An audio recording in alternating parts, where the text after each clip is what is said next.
आज मैं इस वीडियो में हिंदी व्याकरण से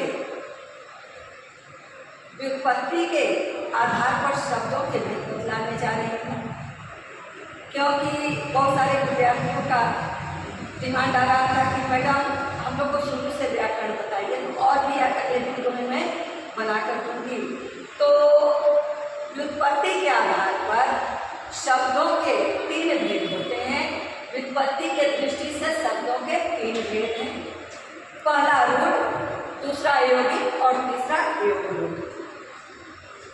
तो रूढ़ ऐसे शब्द जिनके खंड या टुकड़े करने पर कोई अर्थ न निकले, वैसे शब्दों को हम रूढ़ कहते हैं। अधिकांश 2 अक्षर के शब्द रूढ़ कहे जाते हैं। अधिकांश 2 अक्षर के शब्द रूढ़ कहे जाते हैं। जैसे हाथ, पैर, शरीर के जितने अंग हैं वे सब रूढ़ शब्द हैं। अंगों के नाम रूढ़ शब्द हैं। अंगों के नाम, शरीर के जो भी अंग हैं उनके नाम रूढ़ हैं। जैसे हाथ, पैर, नाक, कान, पेट, पीठ आदि सब रूढ़ कहे जाते हैं।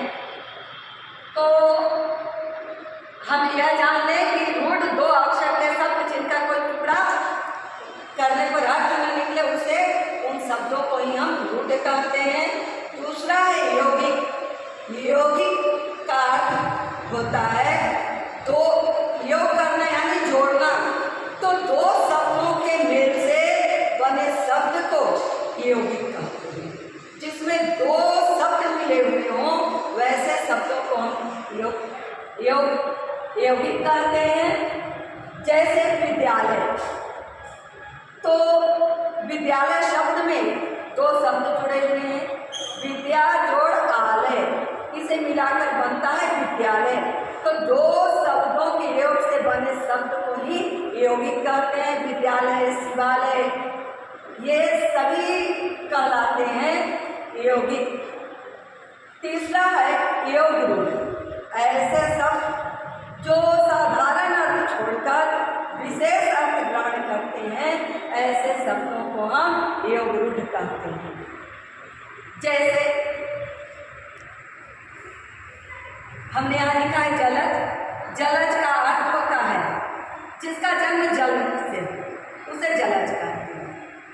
किंतु विशेष अर्थ में जलज का अर्थ हम लोग ग्रहण करते हैं कमल के रूप में, अथवा लंबोदर। लंबोदर का साधारण अर्थ होता है जिसका उदर लंबा हो, लंबा पेट वाला लंबोदर कहलाता है। किंतु विशेष अर्थ में हम लोग लंबोदर का अर्थ कहते हैं गणेश जी के रूप में। तीसरा है पीताम्बर। पीताम्बर का अर्थ होता है पीत जोड़ अंबर, यानी पीला अंबर। अंबर का अर्थ होता है वस्त्र। तो पीताम्बर पीला वस्त्र, लेकिन यह विशेष अर्थ में विष्णु के लिए जाना जाता है। तो ऐसे शब्दों को हम लोग कहते हैं योगरूढ़। जय जय।